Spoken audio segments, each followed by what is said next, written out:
Hey guys, welcome back. So finally we're going to be taking a look at vocal compression. I'm going to run you guys through how to set up the compressor, the controls and everything, and the settings, as well as how to engage a leveler over the entire vocal as well. We'll look at a few different options on how to do this. Let's dive in.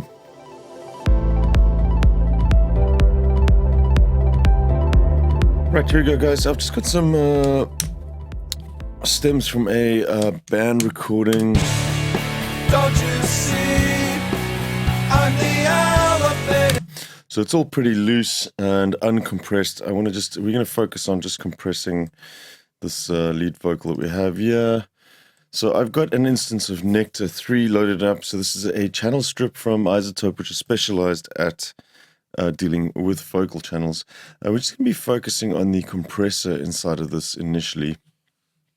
I'm just going to show you some of the settings that I would use for this. So let's add in a compressor module here. We can choose our compressor modes here. There's vintage, optical, solid state, and digital. We could leave this. We'll go with optical actually. I'm going to show you a very famous optical compressor as well in just a sec, which I often use to process my vocals with. So let's just get this set up. So typically you're going to be going for a really fast speed. We can use the fast attack time because we're not really fussed about having that sort of punch at the beginning of percussive sounds. In fact, we kind of want to get rid of that most of the time. Things like plosives, for example, when you have a mic, that kind of effect. You want to kind of reduce that in your vocal tracks and have them as uniform as possible. So having a fast attack time is going to cause the compressor to kick in really quickly. It's going to pull down those plosives, those various different mouth sounds that you don't really want in there, and help us to really kind of bring the vocals together. The release time, on the other hand, having that set too quickly is going to let the compressor let the vocal go quite quickly. We kind of want to have the body of the words held in place for as long as possible. So we're going to increase the release time to about at least 100, I think. Well, maybe not 100. Let's go around 80. Fairly long release time. We're going for 60, 70 milliseconds release time here. And these will vary from the different, you'll see the solid state will give you a much wider range for the amount of milliseconds that you can release. We'll set this to a long release though with the optical and a short attack time. So let's bring in our compressor now. In the room, and everyone is blind. So you can see we're essentially trying to get the threshold. We're essentially trying to get the threshold down to the quietest parts of the vocal so that everything becomes even. So let's bring that down. So notice that the optical doesn't have a ratio. If we were using the solid state, for example, I would most likely set the ratio to about 5 as well. We'd start somewhere there. Let's actually dial that into the solid state. We can switch to the optical after. To end it soon. Is everybody fine? They don't mind. Don't you see? I'm the elephant in the room. So that section there, that's kind of where I want my threshold to be. So I catch just the softest part of the vocal so that everything gets brought together and sounds the same levels. If we look at a scope now and just take a look at our vocals.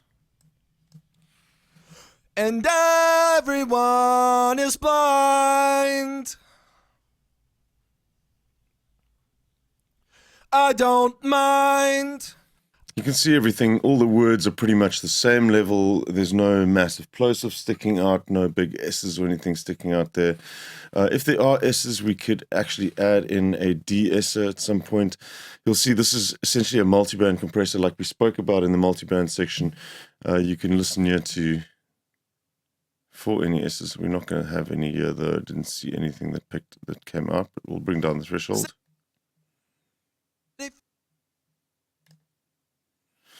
And the reason why this is up here is typically around the sort of 8K mark is where you're going to have most of your sibilants. So if there's an overload, the threshold here will catch it, and this secondary de-esser or compressor will bring down the level of those S's. In this case, it's not really an issue for us at all, so we're not going to need to do that. And now I want to just talk about leveling as well, or gain riding. And this is essentially a technique that was often used in studios on an analog desk, whereby you follow the vocals as much as possible with the fader on the desk. In Nectar, you can engage it here. So in addition to the compression that's happening inside the compressor module, the gain, the level module is you can set your sort of target here. So we're setting this to like -8 dB. And you'll notice now when I play this back that it's going to be pushing our volume up. Don't mind. Don't you see? I'm the elephant in the room.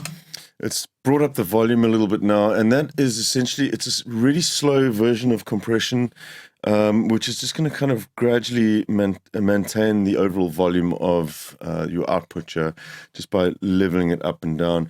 So we've used the solid state module here. Let's just take a listen to one of my favorite compressors for vocal work, and that's the LA2A limiting amplifier. There's no ratio to set up in this, only the peak reduction and the gain. It's really simple to use. Let's just take a listen to what that sounds like. We're going to be aiming for pretty much the same amount of gain reduction that we had in this one, yeah. And everyone is blind. I don't mind. I'll be sure And it's to as simple as that end to it soon. set up.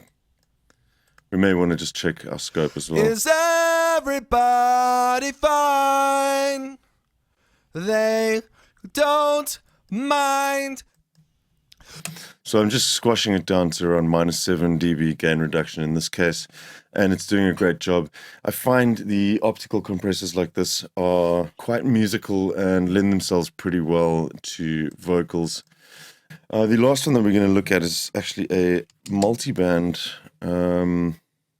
compressor. It's a spectral multiband compressor, which we haven't actually shown yet. So for somebody new to compression, this is a little bit complicated to explain the inner workings of this, but I wanted to just show off again how a multiband compressor can really help you out here.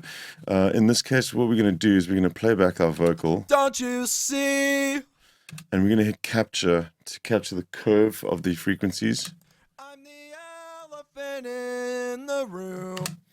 So you can see now this is our threshold curve. If we compare that to Nectar, for example, our threshold curve in the compressor here is straight. And essentially, this is what this curve is here, except this one is curved. So it will affect the highs and the lows differently, like we did with the multiband compressor. And this works excellently on vocals as well. We can do the same settings here, around 5 or 6 ratio. And we'll do a fast attack time. We'll slow down the release slightly. And let's bring in our threshold. And everyone is blind.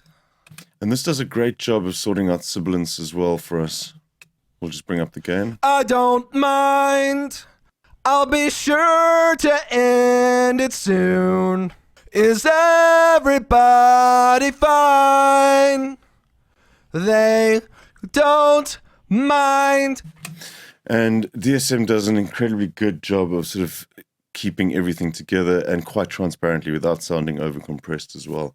So this is another great vocal compressor to take a look at, spectral multiband, the LA2A, very famous vocal compressor, and then we had a look at Nectar as well, using this solid state model. Right, so that's the basics of vocal compression. I hope this has been useful for you guys and you've learned something in this tutorial series. I'll catch you soon right here at Sonic Academy. Cheers.